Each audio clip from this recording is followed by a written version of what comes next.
So I'm here this evening to tell you a little bit and show you some of the secret theatre skills about networking and help you to maximise your networking impact, because most of us don't really like networking all that much. It's one of those situations that most of us would avoid if we could. And when we go, some of us stand by the drinks or stand by the canapes or talk to our friends and don't get out there and make the relationships and have the conversations that we should be having. So I'm going to help you look and feel more confident in those situations. So what's the secret that I've got to tell you this evening? Well, the secret is in every networking situation that you go into, first impressions are really important. No, actually, that's not the secret because, of course, you know that.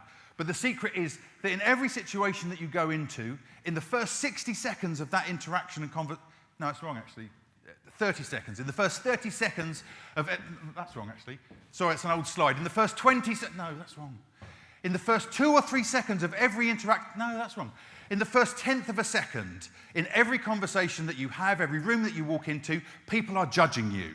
And they're making judgments about whether they like you, whether they believe you, whether you're credible, whether they want to talk to you, and whether they buy you, and by extension, whether they buy your message and buy your organisation. You have to work harder at your behaviour than most of us normally think of doing. I'm going to use a couple of ratios to illustrate something, but I have to apologise to the scientifically minded amongst us. It's not science. I think in most situations that we find ourselves in, most of us don't work very hard at our behaviour. That's not a criticism, that's because we don't have to. You don't have to think about your eye contact or your tone of voice to get on and have a conversation with people and get stuff done at work. You just don't have to. But if I'm not working very hard as the speaker, then I'm going to need the listener to do some work to make the whole package operate. So this ratio is, on the red side, the speaker's doing half the work, say, and on the black side, the listener's having to do half the work, say. But we're kind of all used to that. That's no big deal. But I think there's something interesting in the notion of working just a bit harder than you would normally think of doing, and doing a bit more of the work on your side of the ratio.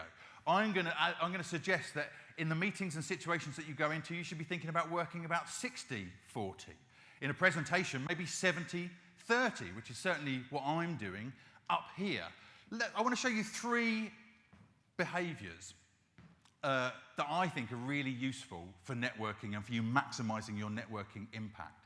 And the first one is eye contact. So if it's true that we're being judged in a tenth of a second in every situation that we go into, what judgments are people making about the eye contact that we give them or don't give them, do you think?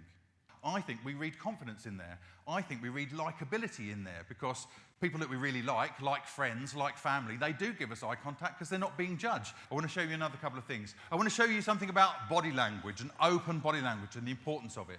And this is what most of us do most of the time. Most of us stand in a way that's comfortable. We're not really thinking about the impact that we're having in most, if any, situations. I want you to have a think about how you're standing when you go in and you have your conversations in a networking situation. I want you to dial up your posture a little bit, but a slight tweak of your feet. If you open them slightly wider, you'll stand stiller and stand taller. Think about your hands. Don't be closed with your body language, because for other people, it looks as if you don't want to be there or you don't want to have conversations. Shoulders back, chin up. A tiny tweak can make a massive difference to how you come across. So I've got one final thing I want to talk to you about, which is voice. Confident voice, so you sound interesting, impactful, and memorable, and so your message doesn't land and fall on the floor. In a networking situation, especially in a networking situation where there's 200 people, there's a lot of background noise. And most of us, like with eye contact, most of us talk more quietly than we think that we do. That's because you hear your voice internally through the same tubes and apparatus that you make the sound through. For you, it sounds much louder than it does for us.